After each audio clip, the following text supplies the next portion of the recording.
If you're loving this podcast, be sure to check out the full lineup. From news and local politics to sports and true crime. Find your next great listen right now at DuluthNewsTribune.com/podcasts. That's DuluthNewsTribune.com/podcasts. Hello, Northlanders. It's Wednesday, August 28th. I'm Wyatt Buckner, the Duluth News Tribune Minute, presented by Minnesota Power Employees Credit Union. The average MPECU member saves over $785 a year in better rates and lower fees. And with MPECU, every ATM is your ATM. With their free checking program, you get ATM fee reimbursements at any ATM anywhere in the U.S. Check out Minnesota Power Employees Credit Union's services online at mpecu.com or visit their offices in downtown Duluth, Arrowhead Road, or Miller Trunk Highway. Now here's a look at today's headlines.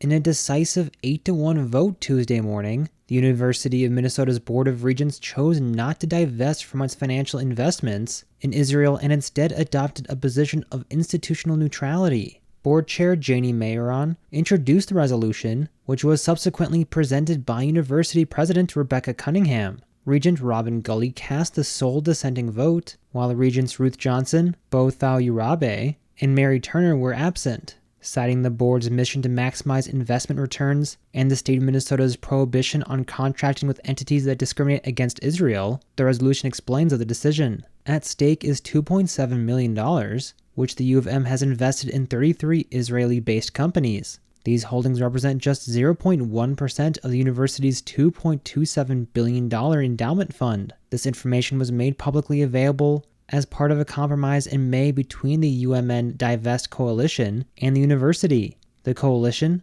comprising university students, has been advocating for the U of M to sever its ties with companies linked to Israel, accusing them of complicity in alleged genocide against Palestinians. Their campaign, which included significant campus protests, aimed to compel the university to align more closely with pro-Palestinian advocacy. In April, demonstrators marched through the Twin Cities campus and set up a high-profile encampment at Northrop Mall, prompting the temporary closure of nearby buildings as U of M administrators negotiated with the protesters. As the meeting closed, protests from around 30 students joined in chants. One shouted, quote, "You're guilty, shame," end quote. The resolution adopted by the board emphasizes a position of neutrality regarding investments, directing the university to continue making financial decisions based on established criteria. The document emphasizes that Tuesday's vote does not negate past decisions to divest from fossil fuel companies and from Sudan or the Darfur genocide. The resolution also included a recommendation to streamline future divestment requests, emphasizing that only investments deemed, quote, "fundamentally incompatible," end quote,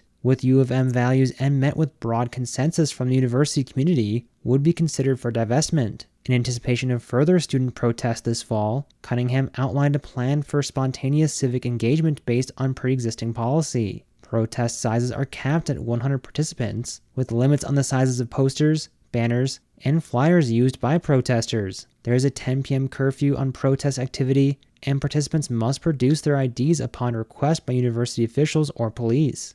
Additionally, the policy bans tents and other structures or displays.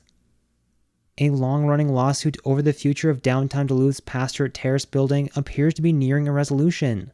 Attorneys indicated in recent court filings that they have reached a binding settlement agreement after participating in mediation related to the former Cozy Bar and Apartments property. But officials remain tight-lipped about the specifics of the accord, citing an agreement to keep the details confidential until they jointly prepare a news release outlining the settlement at an unspecified date. The parties are also seeking to file the agreement and supporting paperwork under seal ahead of an October 15th hearing, at which Judge Eric Heilden will be asked to formally order enforcement of the settlement. City officials declined further comment this week, while an attorney for the plaintiffs did not respond to a message from the News Tribune.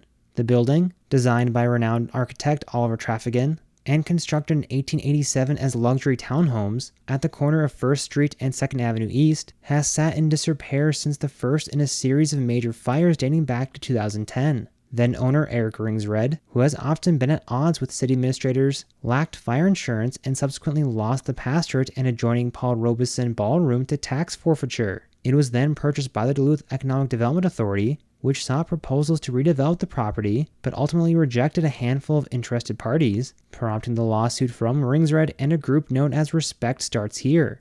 The pastorate is listed as a contributing structure to a historic district, giving it protection under the Minnesota Environmental Rights Act. Howland initially ruled in Dida's favor in 2019, saying there was no viable path forward to save the condemned structure. But a 3-judge panel of the Minnesota Court of Appeals later overturned that ruling, saying the decision cannot be made on financial considerations alone. That order has left the property in legal limbo for the past 4 years. Following the direction of the higher court, Howland ordered Dida to erect an exterior bracing system to prevent an outward collapse of the building's facade. The Duluth City Council met in closed session July 25th to discuss the matter, as did Dida on August 5th, but no formal action was taken.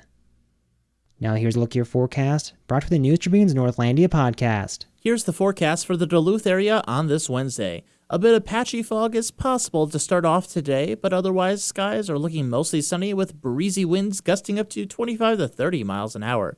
Heading into Wednesday night, clouds will be gradually increasing as lows cool back into the upper 50s. As a cold front then swings into the region, we will see showers and perhaps a few thunder showers then on Thursday and Thursday night.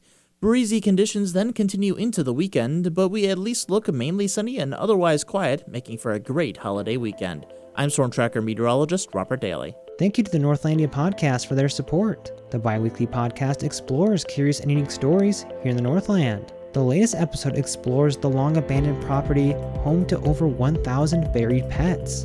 You can find that episode and others at DuluthNewsTribune.com, or wherever you also get this podcast. Reporting for today's episode was done by Kavya Gupta and Tom Olson.